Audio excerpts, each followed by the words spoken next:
All right. Oh, oh, all right. So we're going to build our galvanic cell, our little reaction cell.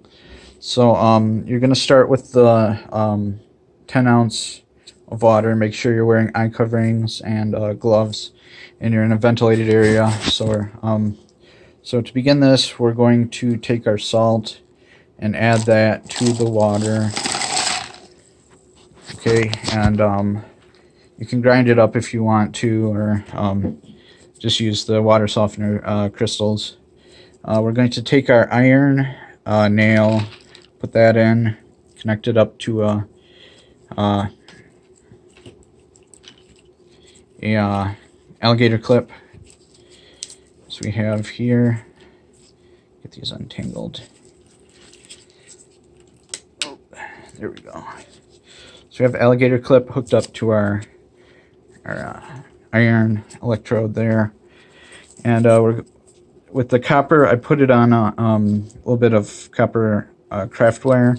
That's just to make sure we get a really good connection, but we don't have a whole lot of contact or scratching or anything, just so it doesn't mark up the ring, but so we get a good electrical contact without marking up the ring and without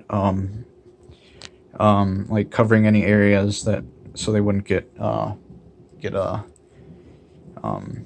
plated or anything. So I'll add that into the solution as well. So as you can see, might need a little bit more water. We can just clear that all area. There we go. Okay. So right now what we have is basically a galvanic cell. So there's actually energy between the two electrodes. And what we're going to do essentially is short that out so that the two electrodes began a process of chemical reaction. So like basically it's taking a battery and connecting the two ends so that the thing explodes basically. So that's basically what we're doing in a sense. We're shorting out a battery. So I have it here in an oscilloscope, and if you're at home you can use a multimeter if you want. Or if you have an oscilloscope, you can use one too. And I'm going to show you the potential voltage between the two electrodes. So I'm going to take this and hook it up to my probe. So basically the iron is going to be the positively charged side, and the copper is going to be the negatively charged side. So we should see, oh, I guess I had that wrong. Actually, we have it. I had it backwards. So we should see a little bit of voltage there. So as you can see, I'm measuring a negative voltage because I've done backwards. So I was wrong. The copper is positively charged and the iron is negatively charged. So we see a little bit of voltage there. It says about 200 millivolts difference in potential. The most you can get from iron copper voltaic cell basically is about, according to physics, is about 0.78, I think it is, or something like that.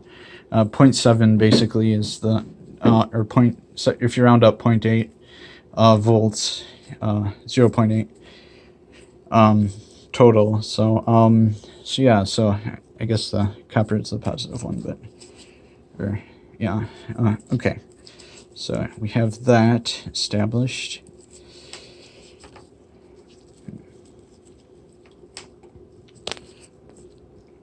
Oh, actually, it's reading it. Yeah. Okay. Anyways, so we're gonna go on and we're going to hook up our LED. So we're gonna take that, and I don't know how I'm gonna do this with one hand, but maybe I can do this. There we go. All right. So we're gonna hook up the LED. It doesn't matter which ends go which direction. We're just gonna hook up the ends to the LED like that, and and leave it like that. And that's going to add resistance between the two wires for our setup electrochemical cell.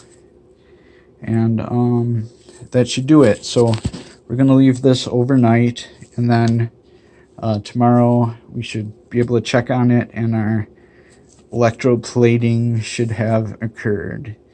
And it might take a little bit longer, like 2 or 3 days, for it to be completely done, but about 1 or 2 days tops should be enough for the process to complete itself. So thanks for watching, and I'll tune back in right after this.